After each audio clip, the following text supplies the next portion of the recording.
All right. Well, we are live for this month's Red Letter Leaders webinar. And this is a first in the Red Letter Leaders webinar. It's in person. So I get to have my dad, Mark Zehnder, joining me, Zach Zehnder. We're so glad that you're here with us today. So as you come in, we'll get started in just a couple minutes with some good content for you. But a couple questions. I'm going to go ahead and start the poll question. And so as you're on this platform, if you look to the right, there will be polls over there. And so I just went ahead and started the poll question. And that poll question is wanting to know, do you have a succession, transition, retirement plan at your church now? Yes, no, or it's in the works. And so if you can go ahead and do that. And then also let us know where you're watching from. There's a chat over there. And so we'd love to know who you are, where you're serving, and what's your position. And yeah, if you have any questions as we're going today, you can put those in the chat or the Q&A there, and we'd love to answer those chat questions live for you. On top of that, March Madness just started like 45 minutes ago. And so who you got? What's your upset picks? Feel free to throw those into the chat. So don't be shy. We can start chatting right now. Where are you watching from? What church are you serving? And go ahead and answer that poll question on the right there. All right. Well, I am excited today to welcome my dad, Mark Zehnder, to our webinar. And he has 40 years of experience leading the church and just retired a few months ago here in November of last year. And so we're excited to have him joining us today. I'm getting a little troubleshooting question here that the poll question is not. Oh, here we go. I pressed the wrong button. I'm going to start the poll right now. All right. So go ahead and answer that poll question. I clicked the wrong button. Do you have a succession, transition, retirement plan in your church right now? You can go ahead and answer that. I see people are answering, so that is good. That means that's working. Thank you. Andrea Miller, my operations director, is chatting to me. It's not working. So glad to have you. What's up, John? Good to have you here today from Texas. And you're in Texas, so you went Baylor. That's great. Forrest from Pocatello. Good to have you. Where else are people watching from? Let us know that, and we're going to go ahead and get started. And so, as I mentioned, Dad has been serving in the church for more than 4 decades and retired just a few months ago. And so I want to know, in his retirement, he's doing something new. He started a new 501c3 called Always Forward Ministries. And so we're going to get into what that is today. But I would love to know just why you have passion for succession or pastoral transition. Yeah, the way I answer that is there's a negative side of things and a positive side of things.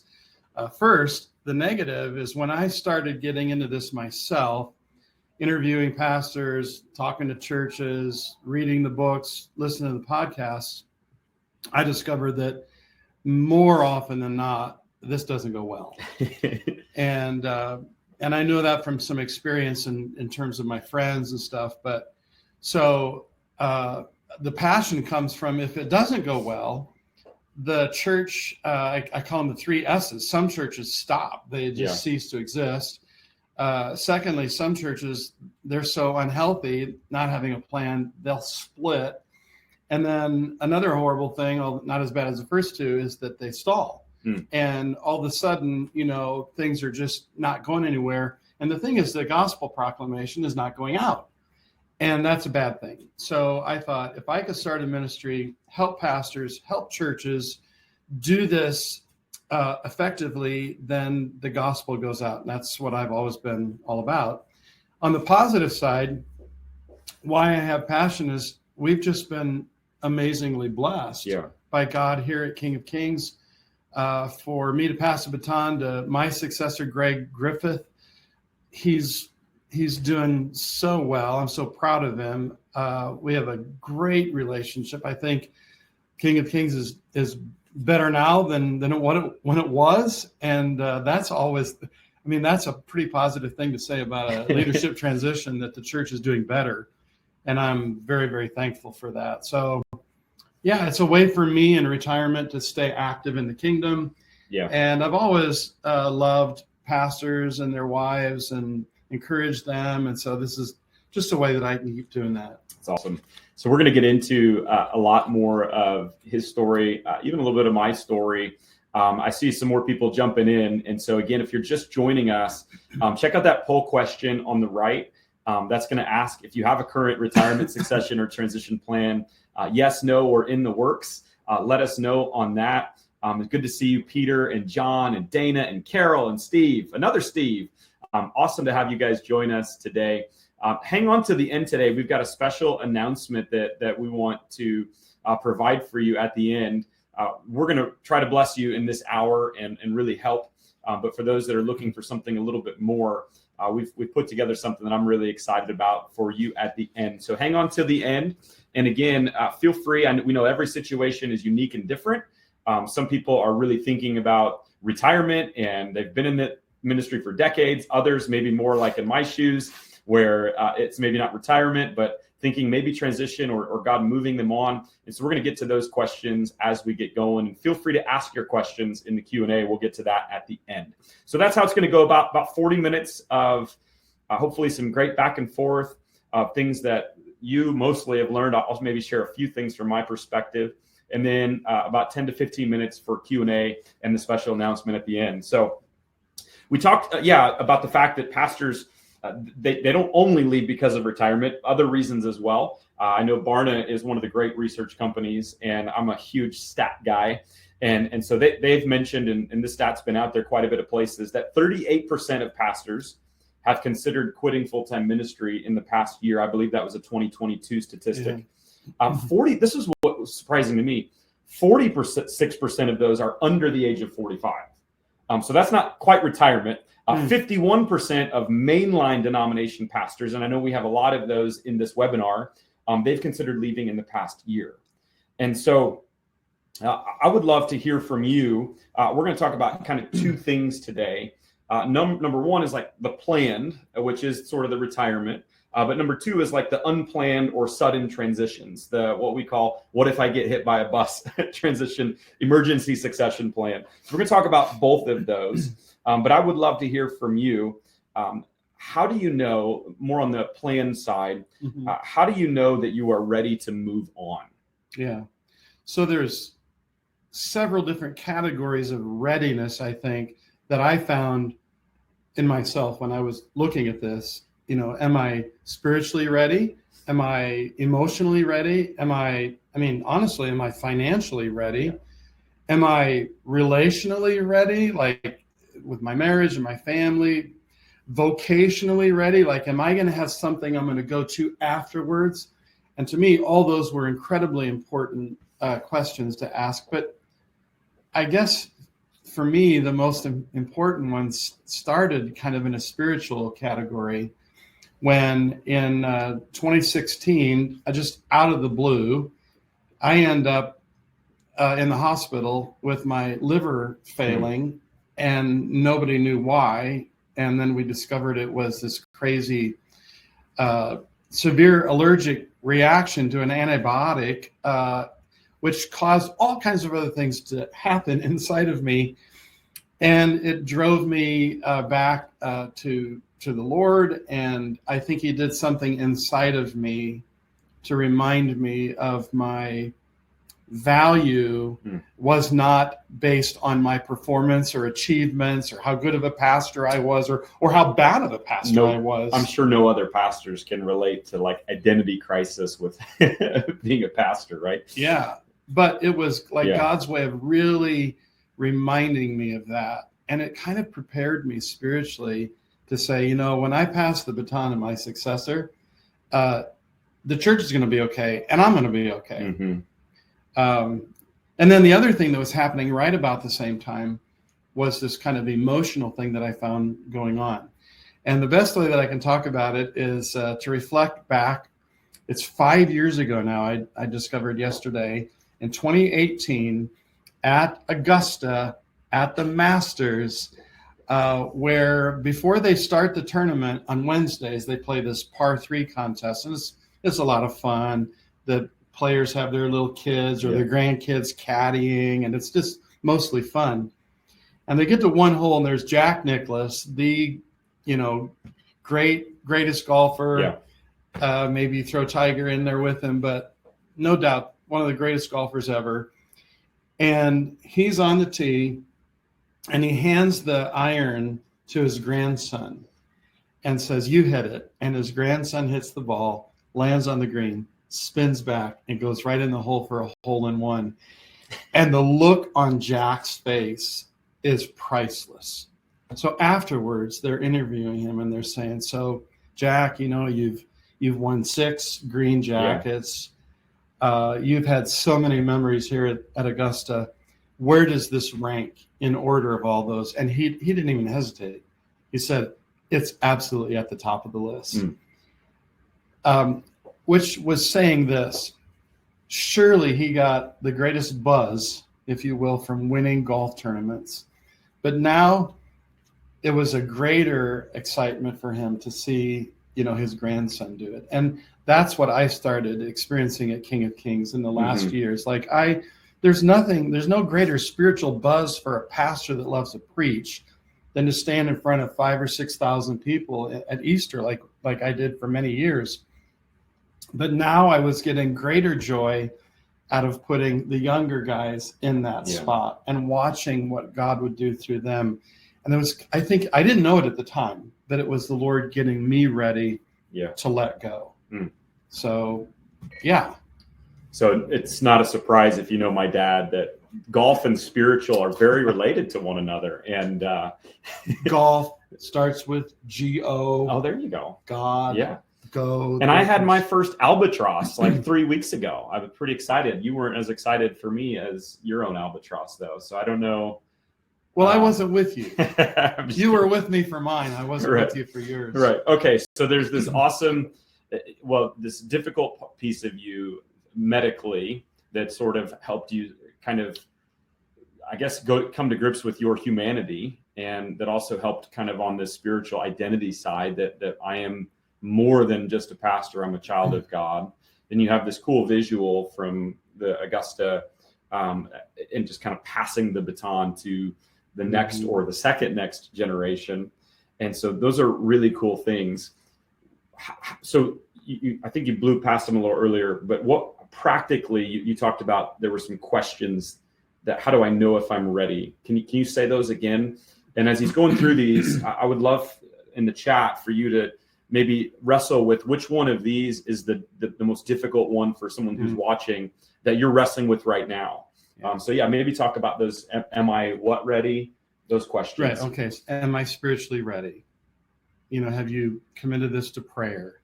Do you sense a peace from God about this? Are you financially ready? I mean, that one feels fairly obvious. The sad thing, Zach, is that, and this is what I'd say to the younger guys and the younger gals, man, when you're young, get started on the financial piece of this as soon as you can. Your mom and I didn't do that exceedingly well when we were young. But there's a lot of pastors now my age today that they can't actually retire. They want to, but they can't because they're not financially ready. So do everything you can now to get yourself financially ready. The emotional thing I kind of touched on a little bit. I'd say it this way with the emotion. How's your bounce back ability? Like I used to, when I was younger, I would have a board meeting. I'd go to the board meeting. It would be tough. It'd be hard. I'd go home. I'd vent to my wife. I'd say, "This is horrible. I want to quit." And in the morning, I'd wake up and I'd be ready to go back at it and climb this mountain. I found myself, the older that I was getting, not bouncing back as quickly. And so I'd say that was kind of a way the Lord was showing me I'm emotionally ready. The vocation is an issue of what will I do after? Vocationally? Yeah, vocationally. Yeah. What am I going to do afterwards? Because I think if a pastor that's been in it, and we're talking about planned and in this respect, the retirement kind of aged guy, I've been in this ministry for all these years. I can't just shut that off. Yeah. I got to have something to do. And if I don't have something to do beyond my local church where I've served, I don't know, I might cause problems at my local church. I might just try to get involved when I shouldn't be. I think relationally, am I ready? Or maybe it's like, if you're married, is your wife ready for this? Have the two of you talked it through? Do you have a plan? What are you going to do when all of a sudden you're not going into work, on Monday morning and you're home? My dad, I remember, did not talk about that with my mom, and he decided on the first day of his retirement he was going to reorganize the kitchen. That didn't go very well. So that's 5. I got 6. I can't remember off the top of my head what the other one is. But yeah, to be ready for yourself is important. And then it's like concentric circles. It's my job, if I'm planning my transition to the next guy, it's my job to get that guy ready more than anybody else. So in our case with Greg, our board decided that we would have a 5-month transition. And what Greg and I did for 5 months is we were just joined at the hip. I mean, everywhere he went. And which, if you know Pastor Greg, that's got to be brutal for you to have 5 months of his opinions. And I'm just kidding, Greg. I know you're watching, buddy. Oh man, no, it was a joy. It was tremendous fun. You got to know each other really well, though, in that 5 months, is what you're saying. Yeah, and we knew of each other prior to all this, but we really got to know each other well. We're very, very good friends, and I'm truly grateful to God for that. So we had that 5 months together, and it was my job, I felt, to get him as ready as he could be.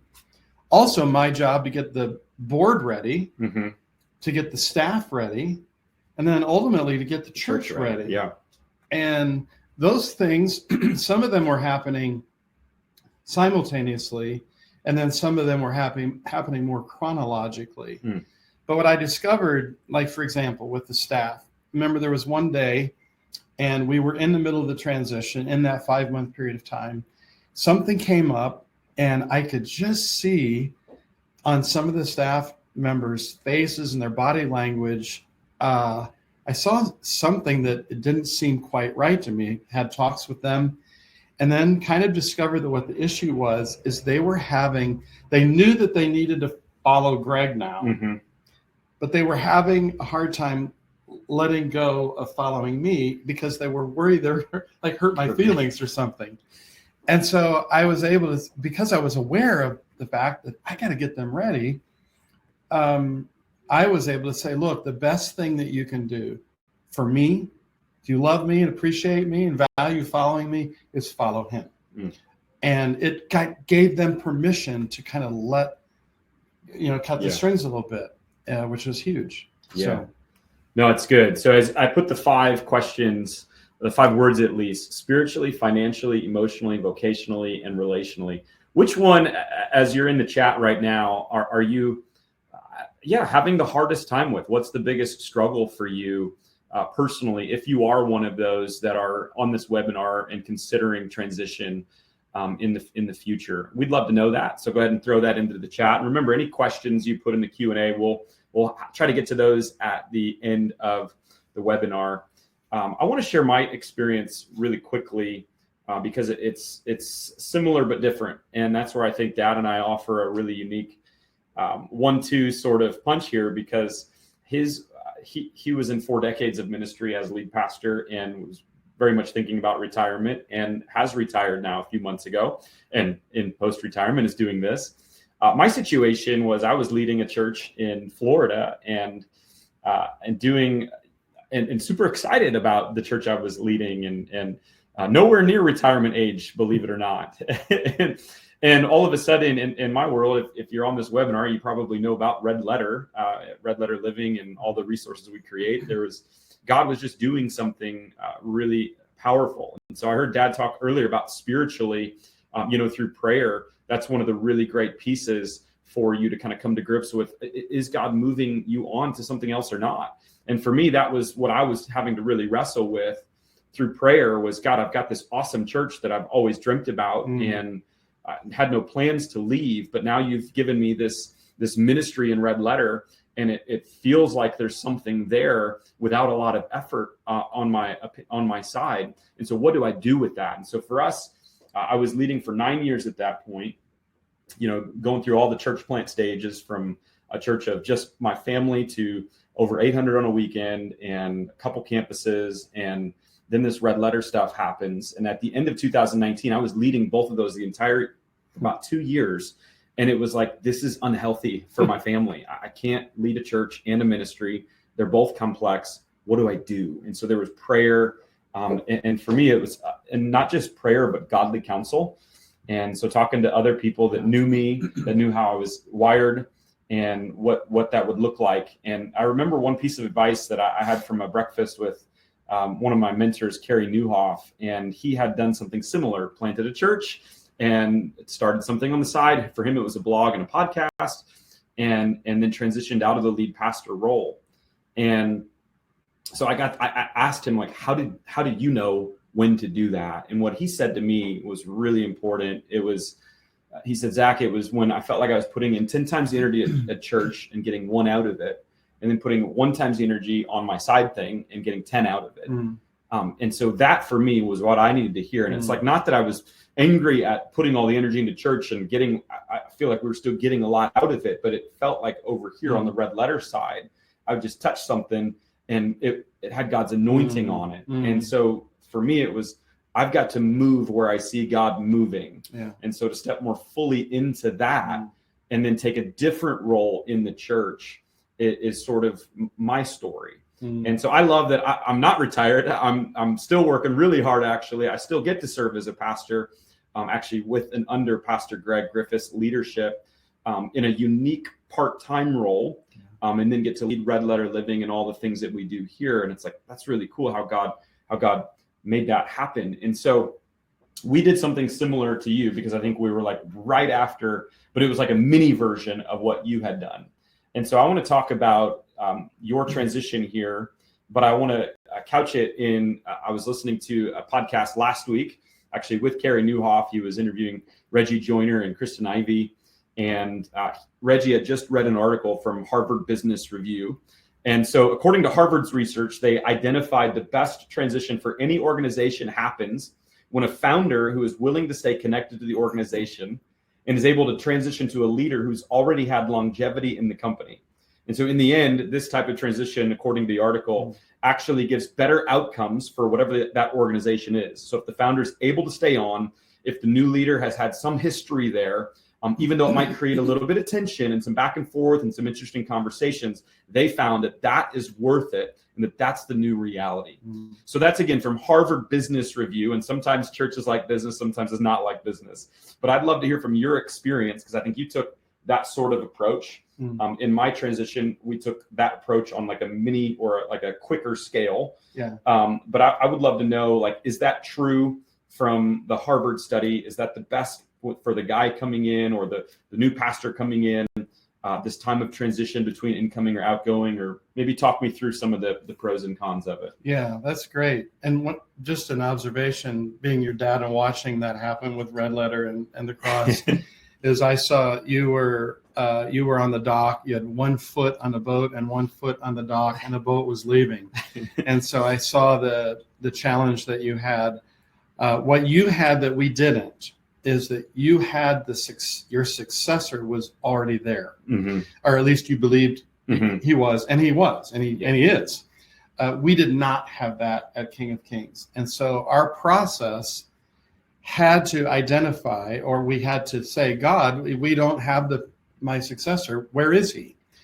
And so that was part of our process, was to prayerfully, go through all the kind of systems that we have to locate him. But I would say this: when the outgoing pastor can have a time of transition with the incoming pastor, and when that relationship is healthy and solid, and both guys are like honoring each other, when both guys have enough humility to say, it's not about me, it's not about him, it's about the church, it's about the kingdom.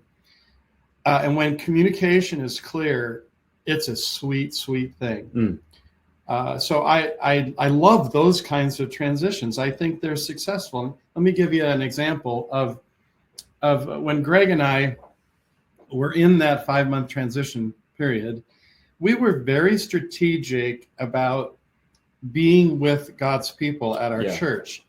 We were strategic in that we had like home, like hors d'oeuvres and drinks and stuff in people's homes, and I would introduce Greg to them.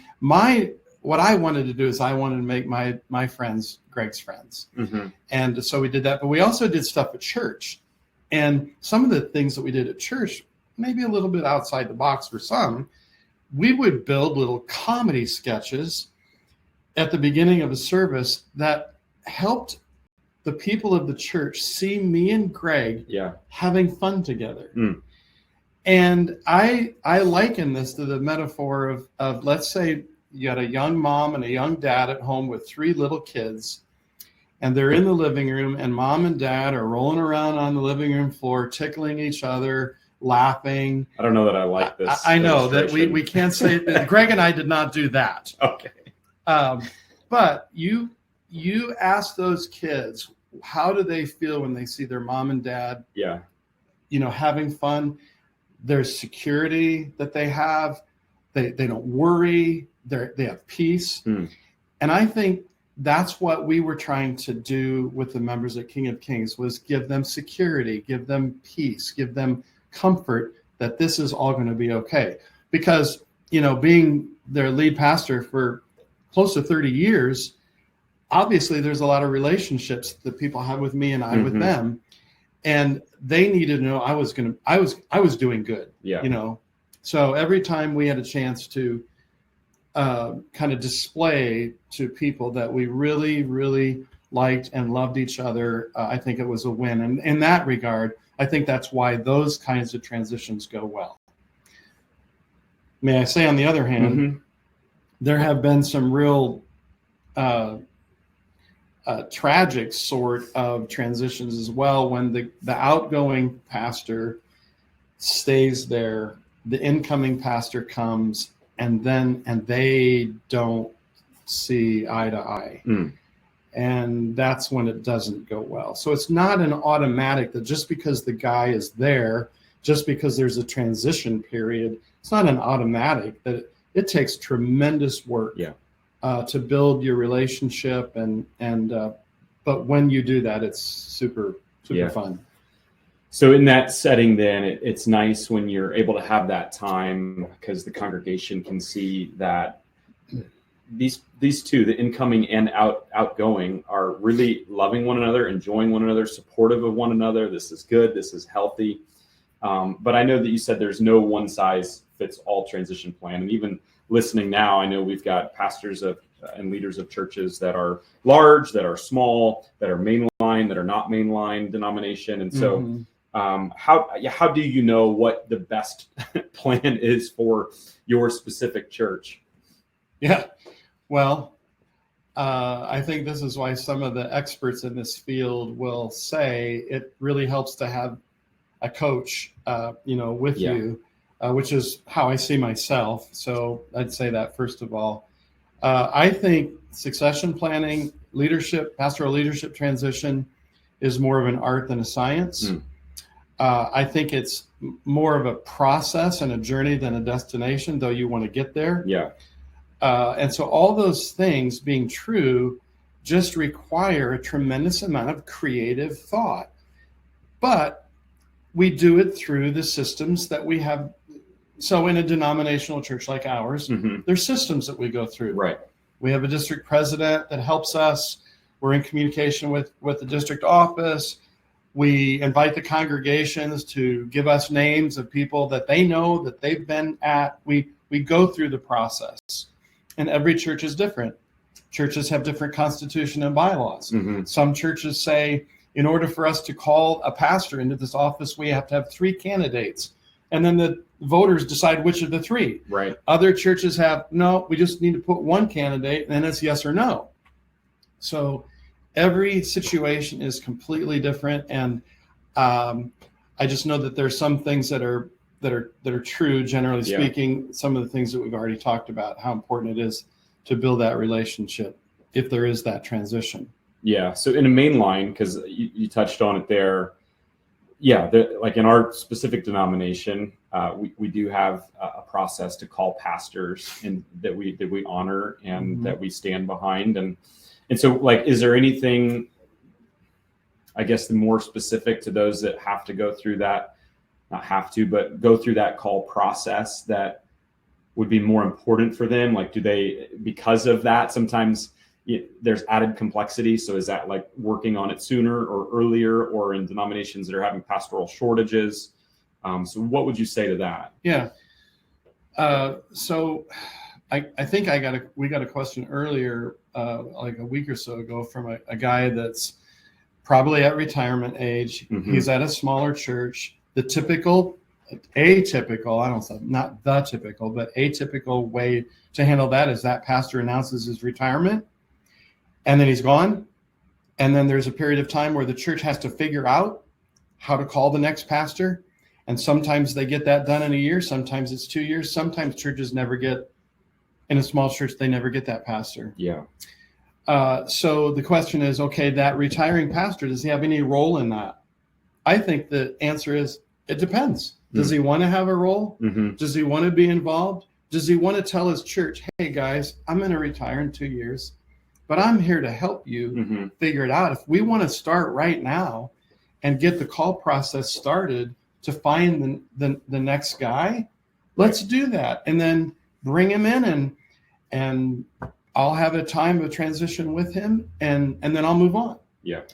In effect, that's what we did at King of Kings, in that Greg came on. We had 5-month transition period. Mm-hmm.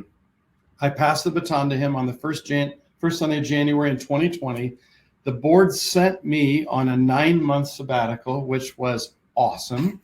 Well, until COVID hit. I was going to say, Greg got to start leading, and then 2 months later, COVID hit. That's why that. Wow. Yeah, no kidding. Yeah. But in that time that I was away, purposefully, Greg was able to blaze his own trail without me around. And then Zach, COVID accelerated his leadership. He thrived in that time, showed people what a great leader he was. So yeah, it's good. Hey, if you guys have questions, feel free to throw those in the chat or the Q&A. We're going to get to some of those questions. Like we said, every transition it's not a one size fits all.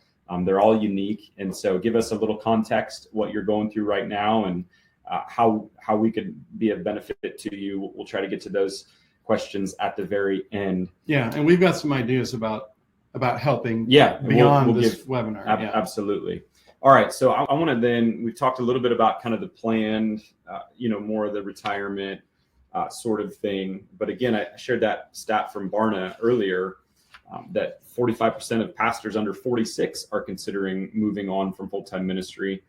The average pastorate is only 3 to 5 years, depending on where you look in our nation. And so this is what we would call the, like, what if I get hit by a bus plan? And I think of Mr. Wonderful in Shark Tank. I don't know if you watched that, but when someone comes in and he's like, you don't have anything proprietary. If you get hit by a bus, then what? And so what about if we get hit by a bus, which I did look up, by the way. How often, I like to do fun facts. This is the fun fact of the webinar. If I had like a little jingle, I'd play it right now. How often do people actually get hit by buses and die? According to Google, 260 people last year actually had that happen. Wow. But 46,000 in our United States died by a car accident. And finally, there were only 176 air fatalities from airplanes, commercial airplanes, and that number isn't USA, that's worldwide. Wow. So safest to travel, if you're thinking about retirement, by plane, then by bus, then by car. So anyway, back to the question. Fun fact is over. What are some things for those who aren't thinking retirement and maybe aren't even thinking transition quite yet, but that we can be doing already right now to get our churches ready for whenever that transition might come? Well, the first thing that comes to my mind is I ought to always be doing all that I can to move the ministry forward by taking the attention off of some sort of a hyper hyper pastoral sort of power structure and actually do what the scripture talks about and giving the ministry to the people. Yeah. So, I mean, that's just the first kind of no-brainer sort of thing. But if I'm thinking about, well, I think the first sentence of one of the leading books on this, which, by the way, is entitled Next. Okay. It's by William Vanderbloemen and Warren Bird. Yeah. I think it's that book that the first sentence is, every pastor is an interim pastor. So, like, you are. I mean, you're not going to be where you are forever. Right. You're going to be moving on at some point. So with that in mind, I should always kind of be asking myself the question, how am I preparing the church? How am I preparing the staff? How am I preparing the board in such a way that if I did get hit by the car, I guess, instead of the bus, there would be a plan. It's a kind of an emergency plan. Greg Griffith, my successor, already has a succession plan, even though, to my knowledge, he's not thinking about retiring. I hope not. He can't even think about that. But he already has an emergency succession plan. So, and here's the thing about that, Zach. If the pastor does get hit by a car, or let's make it not so hard, let's just say God calls him to another church. He didn't see it coming. Right. And now all of a sudden he's got a call, and a month later he senses the Lord wants him to move on. If there's not a plan in place, here's my observation. When that happens and that pastor leaves, there oftentimes is a segment of the church that hasn't had their way. And now that the pastor is gone, they sense this is an opportunity to kind of grab control of the situation and change the church for the better. And then that's when you can really have some. I don't think anyone has anyone in their church like that. I don't know. Probably not. Maybe I just dreamt that or had a nightmare. No, unfortunately it's true. But I think that's so good. And I do think that generationally, I think that with our role as pastor, generationally, it's starting to get taught a little bit more appropriate in sort of the, landscape of God first, then family, then ministry or church or work, whatever you might call it. And I don't think that was always the case. I think your generation and even older, like, that wasn't always the case. It was ministry. It could be number one. And I think that we sacrificed a lot on that altar. And so now to switch to I think the true emphasis of I am, from the moment I step foot, even if I just finished seminary and starting a church plant, I'm an interim pastor.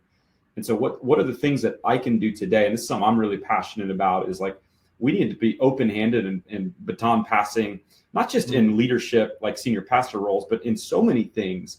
We need to be more open-handed and letting the next generation truly lead. And so even as I look at things today, like there was an informal poll done somewhere I saw not long ago, like how many good sermons does a pastor have in them in a year?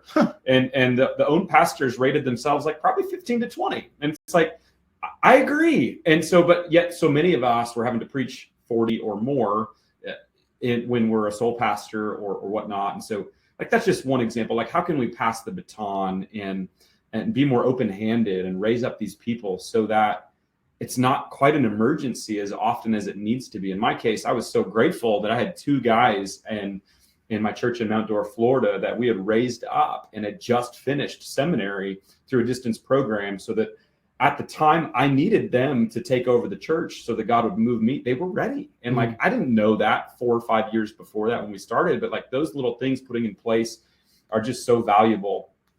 We got some questions that we're going to get to. There's some really good ones. And so in just a few minutes, we're going to jump to those. But tell me the benefits. So you retired, kind of, because now you're doing this. Yeah. And you've got this new 501c3 called Always Forward Ministries, which is doing exactly what we're trying to do here now. Sometimes small scale like this for an hour, sometimes much larger scale. But why? Talk to me about why a church would use your service, or like a coach or a consultant to come alongside of them. Yeah. Well, I'd say that my first kind of response to that is as you mentioned, I do have a lot of years of experience being a pastor, not just the 42 years in ministry, but, your great grandfather and your grandfather and two of your great uncles were all Lutheran pastors. And so this is kind of in our DNA.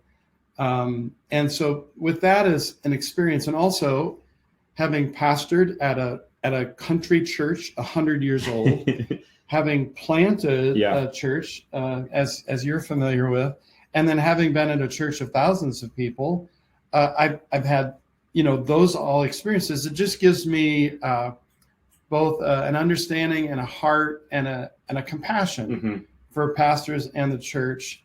So I see myself more as a coach than I do a consultant. It's kind of a little bit. A consultant kind of comes in, gathers information, writes a report, and then he's gone. Hands off, and so I do come in. I do gather lots of information. I do write a report, but I think the thing that I like the most is being a coach, and that is getting to know the players on the team, being on site in some cases with churches, committing to them, being with them for a year, for example, in a different sort of ways. And I think if you go on to our website, alwaysforwardministries.com, you can kind of see some of the testimonies of the pastors and the people that have been in there, the way that we've been able to help them. Sometimes, Dad, what I've seen in leading a church and now sitting in a supportive secondary role at a church is the importance of just having a third, especially with retirement, succession. Like, it's such a subjective thing sometimes, that to bring in a third party to bring some objectivity and to say things that you've probably felt and probably even said. But when you said it, or when I said it, or when you as the leader say it, it's like, I don't know, that's just what you think. But then when you have the third party come in and say the exact same thing, they're like, oh, the expert says it. And so sometimes it's really good, like helpful. I try to, in as many ways as I can, bring in objectivity, bring in data, bring in third party people that can truly resonate or I guess help that message go through a little bit more for whatever reason. And so that's really awesome. So I hope so far it's been helpful for you. I want to pivot to the questions in just a moment, but I wanted to give our special announcement of what we're doing right now. And this may play with some of the questions. But before I do that, one final question from you.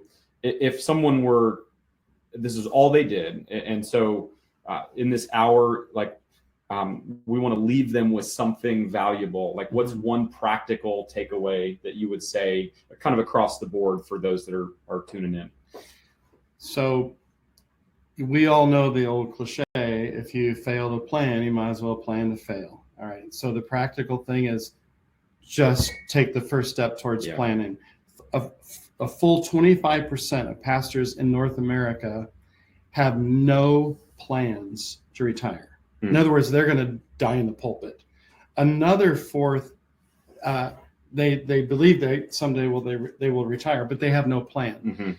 So the first practical step is start to plan. And I would say the first step is get on your knees and get people around you to start praying. Because here's the wonderful thing that I oftentimes find myself telling churches. It's like, I'm kind of the bearer of bad news initially, that this is hard, it's complex, it's messy, it's complicated.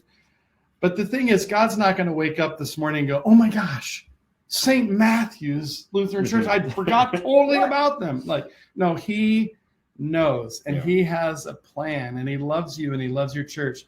So the first practical step is make the first step and make prayer your first step.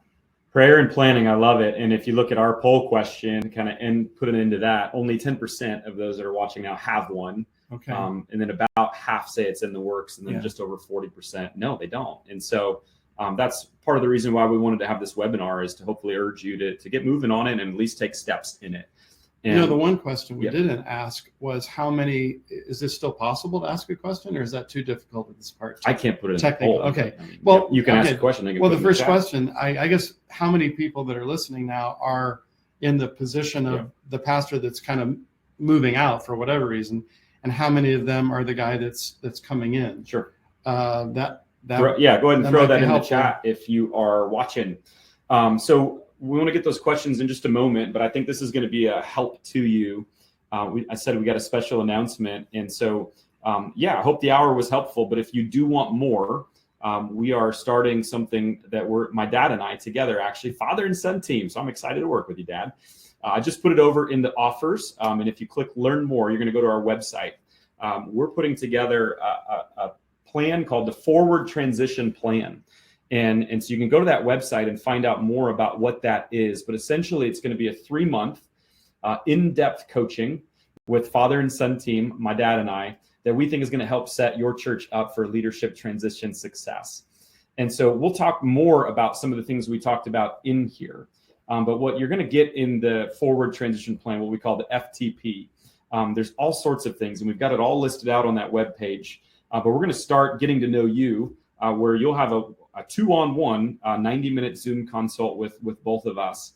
And then we're going to have 6 coaching sessions where we'll have some content to teach. Dad will lead most of those. And then we'll do some really get it into the nitty gritty and the Q&A, not only with us, but with the cohort. And so we've got the dates there. Those sessions are going to start April 13th and go till July 6th. So about a month from now, we're going to get started. And so you've got the opening consult with both of us. You've got the 6 sessions and the cohort there. We'll do another 90-minute Zoom to end with my dad. And he's going to actually then come up with a personalized final report for you from this cohort with suggested next steps. And some of those for you, it may be hopefully to work with him and his services and go further with that if that's more what you need. And others, it may be smaller things and maybe not quite at that level yet. But this is a chance to sort of, for 3 months, do that next step, put in not just the prayer, but get the practical as we go. Of course, with this, you're going to have email support from both of us. We've got a private Facebook group that we'll stay connected with and can share resources and articles. And we've got it all listed out for you on that website of what it's going to look like. We've put a value at this. We know, and I know that for some churches, this is a big deal. And it's really important to get it right. And so I know a lot of cohorts and a lot of opportunities that maybe have some live with it or some ongoing, some consultants that are in the $8,000 to $25,000 range. And that's great. And maybe that's needed at some point, but we wanted to offer sort of a fast forward, but still in-depth 3-month approach that's only $2,000. It's normally our values are over $4,000, but we're over halfway off. So that's for the webinar only today. Is we're going to give you this not only for $2,000, all of that, but we're also going to give you a couple things that you're only going to get at this webinar. One of those would be if you choose in the 3 months and you realize there are next steps needed beyond this, and I'd love to work with Always Forward and Dad, then you would have an opportunity to jump into his services and get up to 10% off of his services. That's for webinar only. And for some of you, this is where the Red Letter team wants to come in, is like, if you're going to be using a lot of your time these next 3 months, getting ready for this, we want to help give you something for the fall and say, hey, jump into one of our 40-day challenges. It'll save you time so that you can spend all your time on this. And that way your fall, you've still got great things planned. And so a webinar only, we'll give you $500 off any order of $2,000 or more by the end of the cohort to kind of help you get the time for this. And so grab that link over in the offer if you are interested in joining. We would love to have you on. And the one other thing I would say about it that we're going to include for webinar only is we'd love for you to do this with one other person on your team. And so we're going to add that second person for $1,000. They're going to get the same things, but we're going to do 2 people for $3,000. And in some cases that would work really well to have more than one person in. And that way, as you're learning these things, you've got an ally with you that's learning them alongside of you.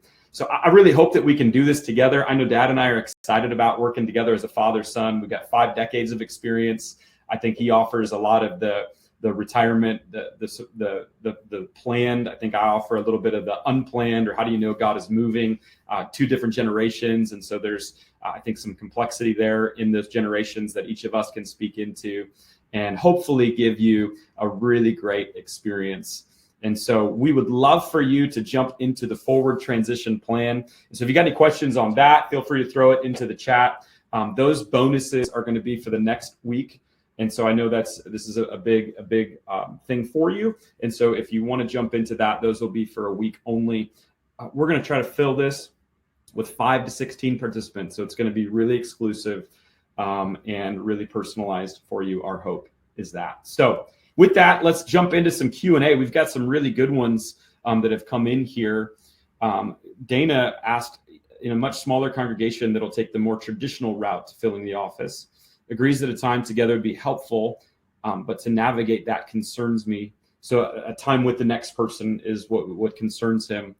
And so there's also the question of the incoming pastor might feel threatened with me being around. So maybe speak to Dana's. Yeah.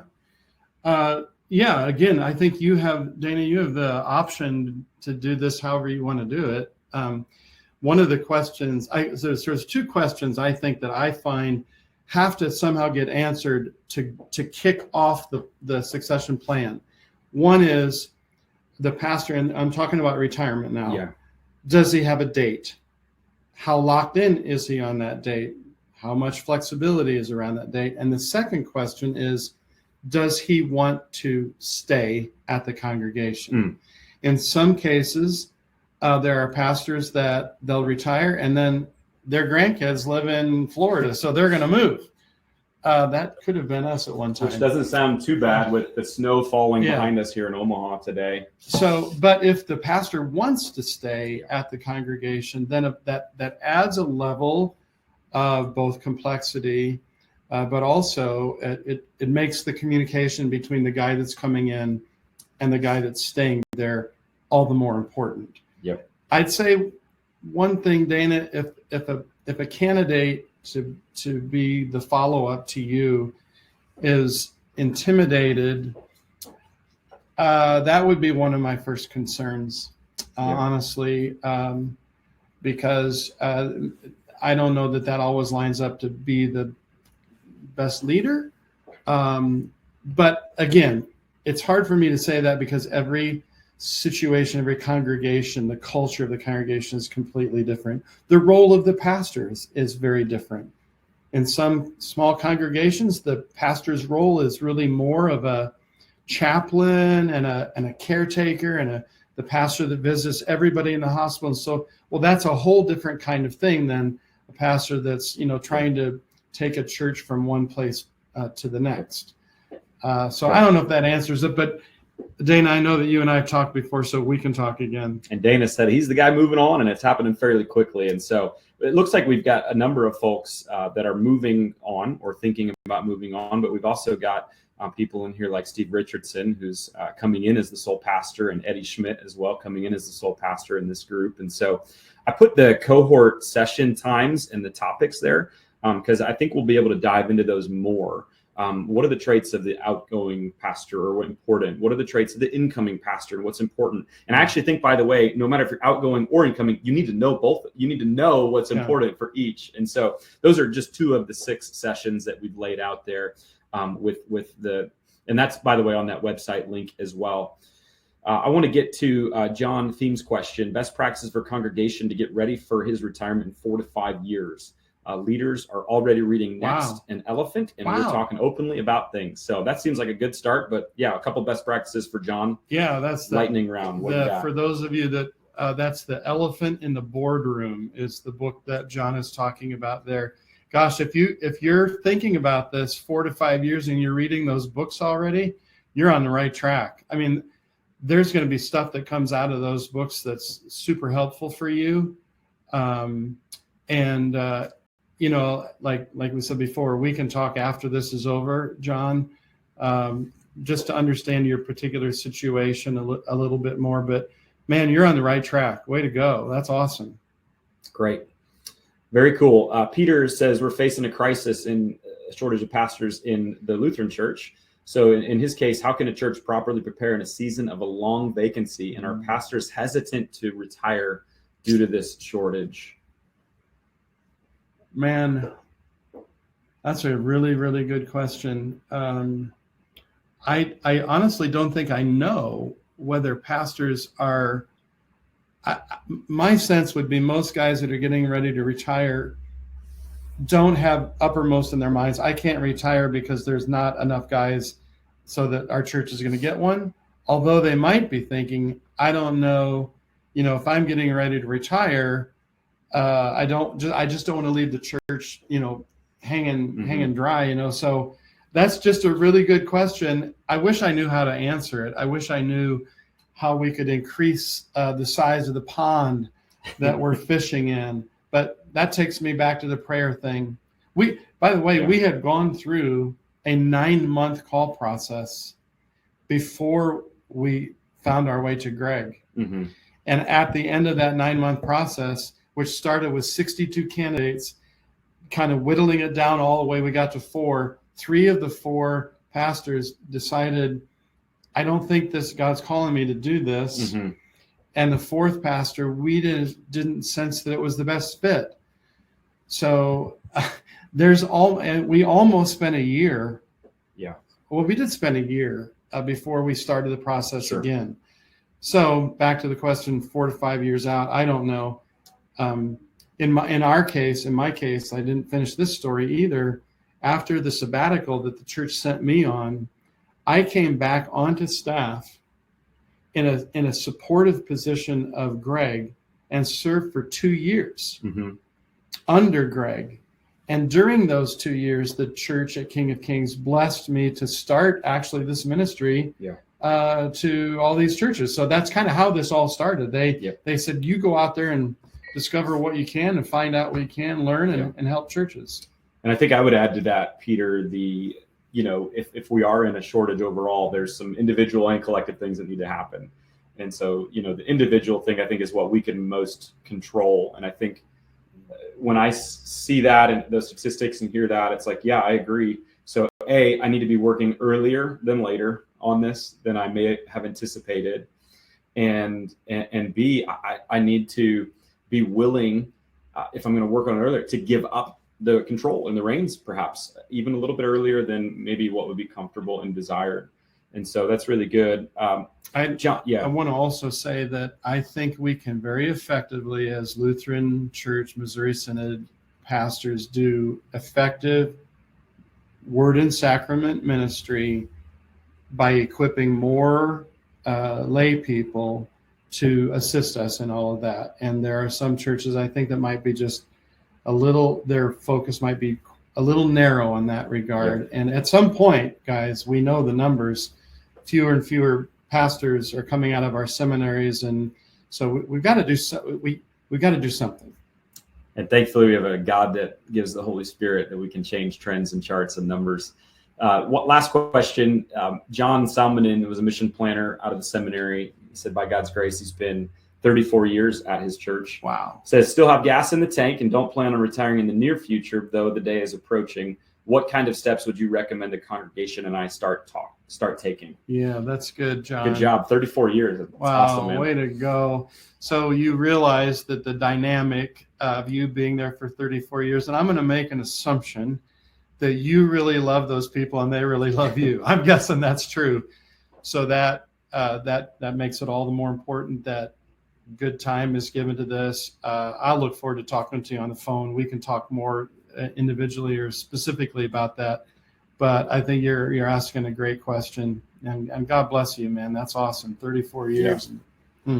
So let's keep talking. So if you want to talk more to us, I'm just going to go ahead and share our email addresses. Email me at hello@redletterchallenge.com. Email Dad at mark@alwaysforwardministries.com. Also, a lot of you are part of my Facebook group called Red Letter Leaders. If you're not already, you're going to get a email replay link right after this is done in the next day. And so what we'll have on that is a replay link to this webinar. If this was helpful for you, or maybe for someone else in your congregation, share it with them. Like I said, retirement's not a one-person thing. There's a lot of people involved. And so get other people involved and invested in this. It'll have a link to join that Red Letter Leaders Facebook group. And then it'll have the link as well to the Forward Transition Plan, which those bonuses that we talked about, we're going to have those for the next week. And then we're going to try to fill this cohort with 5 to 16. If you've got questions on those, I just shared our emails, or go ahead and message in the Red Letter Leaders group as well. We would love to answer those for you. We'd love to come alongside of you in your church to help. And I think we offer a really unique perspective. 4 decades, a decade and change. But even this role I'm sitting in now, like I still think like a lead pastor, but I'm not. And so I'm an associate now. And so I get to understand what that's like and can really help the incoming. You can help the outgoing. I think we can really help you, your board, your church with this particular thing. So I hope this was helpful for you today. Save the date. Our next webinar for Red Letter Leaders is April 12th, noon to 1. How do you get your people in your churches to serve in the community? What do we do with this volunteer shortage that we're hearing about? My wife, Allison, is going to join me next month. Nice. We've been spending, I'm getting the family in.